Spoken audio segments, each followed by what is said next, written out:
Il faut des monuments aux cités de l'homme. Autrement, où serait la différence entre la ville et la fourmilière? Victor Hugo.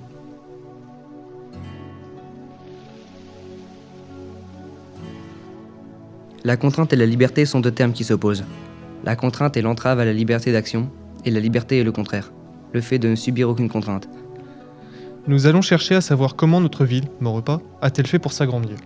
Comment une ville telle que Maurepas a-t-elle fait pour s'étendre malgré ses contraintes administratives et naturelles. Nous allons d'abord étudier la géographie de Maurepas et les contraintes qu'elle a subies durant les 2 millénaires de son existence. Il convient maintenant de nous attarder sur son histoire. Nous étudierons Maurepas de Malrepas jusqu'au Maurepas du XXIe siècle en passant par les aménagements effectués à l'époque de Louis XIV.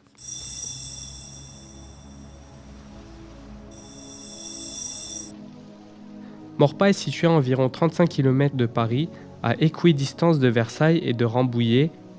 À l'origine, elle était un petit village d'Île-de-France, d'environ 1791 habitants.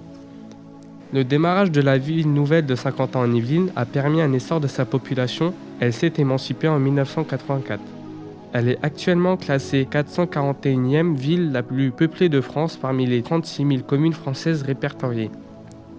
Maurepas a une superficie de 831 hectares, dont une zone naturelle de 442 hectares, bois de Maurepas et de Prud'homme inclus. Maurepas est loin d'être urbanisé entièrement. De plus, ces zones sont protégées au titre du POS. Et elles constituent un atout environnemental. À l'est de Maurepas se trouve Elancourt. Au sud se trouve une gare partagée par la Verrière et une zone d'activité avec Coigneux. Au nord et à l'ouest, Maurepas est bordé par la commune de Jouarre-Pontchartrain. Actuellement, Maurepas a une superficie de 8,32 km² pour une densité de population de 2354 habitants au km². Elle domine la vallée sur un plateau de 175 mètres. Dans les années 60, Maurepas est un village qui vit essentiellement de l'agriculture. Le quartier des Friches a été construit sur des terrains non cultivés.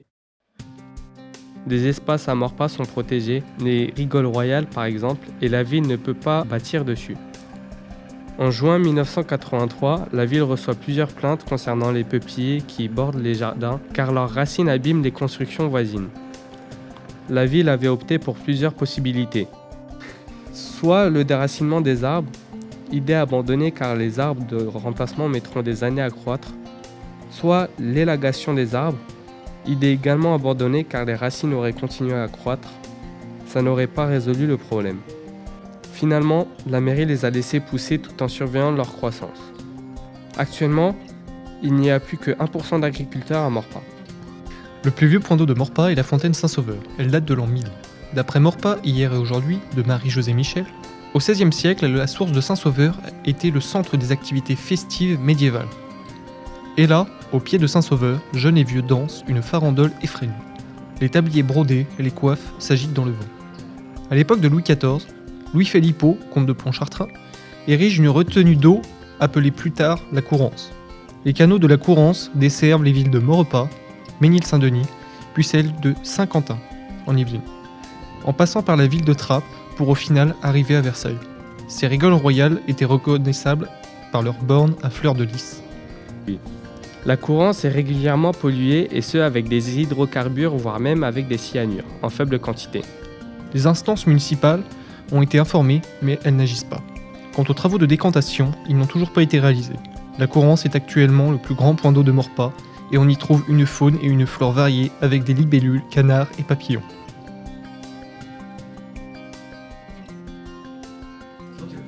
Les deux plus vieilles structures de Maurepas sont la motte centrale de Malrepas et l'église Saint-Sauveur, se trouvant toutes les deux au village.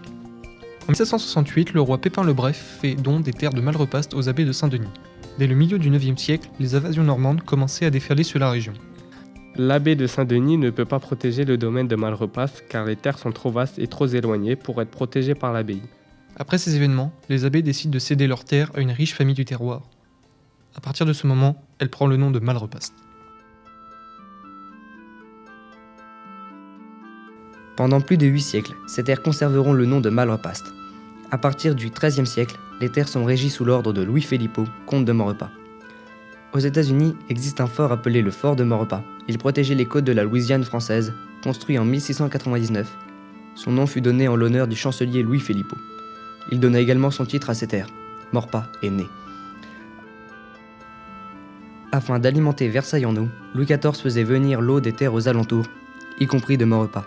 Par exemple, la création de la Corrence réside de la volonté politique du roi. Entre le XVIIIe et le XXe siècle, Maurepas n'a que peu évolué. Nous allons voir cette transformation actuelle. Maurepas a été très peu affecté par le progrès associé à la révolution industrielle. En 1842, le conseil municipal, soucieux de la qualité du paysage, innove en instaurant des règles concernant la défense de l'environnement afin de conserver ses paysages ruraux. À la fin du XIXe siècle, la commune se modernise en ouvrant une école primaire et en inaugurant la ligne de chemin de fer Paris-Chartres. De plus, en 1968, la bibliothèque municipale ouvre ses portes. Dans les années 70, l'implantation d'une ville nouvelle autour de Trappes et ses alentours permet à Maurepas de multiplier sa population par 55. En effet, elle passe de 352 habitants en 1962 à 1791 en 1968. Maurepas s'étant émancipée de Saint-Quentin en Yvelines, elle conserve des territoires boisés et des espaces résidentiels calmes et gagne en autonomie. Mais en contrepartie, elle est moins industrialisée que ses voisines, qui sont restées sous le couvert de Saint-Quentin en Yvelines. De nos jours, l'urbanisation de Jacques Riboud, qui a créé l'essentiel de la partie moderne de Maurepas, a été grandement améliorée du fait de la rénovation et de la modernisation de plusieurs endroits clés de la ville. En 1984, Maurepas décide de s'émanciper face à Saint-Quentin en Yvelines afin de maîtriser son développement. Avec cette émancipation, Maurepas devient une ville résidentielle. Le territoire est bien équilibré entre espaces boisés préservés et espaces urbains avec une diversité de l'occupation des sols. Quartiers d'habitation individuels ou collectifs, agrémentés d'espaces verts, zones d'activité avec des implantations commerciales et un pôle d'équipement collectif important. Tout d'abord, qu'est-ce que le PLU ? Il s'agit du plan d'urbanisation des sols qui définit les grandes évolutions de la commune sur la décennie à venir. En résumé, il donne une vision globale de la ville. C'est un véritable projet d'urbanisme, de modernité et de dynamisme pour une ville s'inscrivant dans les premières à respecter les lois concernant l'environnement. L'évolution de Maurepas s'est accentuée à partir de 1968, 1791 habitants, jusqu'à atteindre les 19 718 en 1990. Puis, Maurepas connaît une baisse de ses habitants régulière jusqu'à aujourd'hui, car nous sommes passés à 19 009 habitants.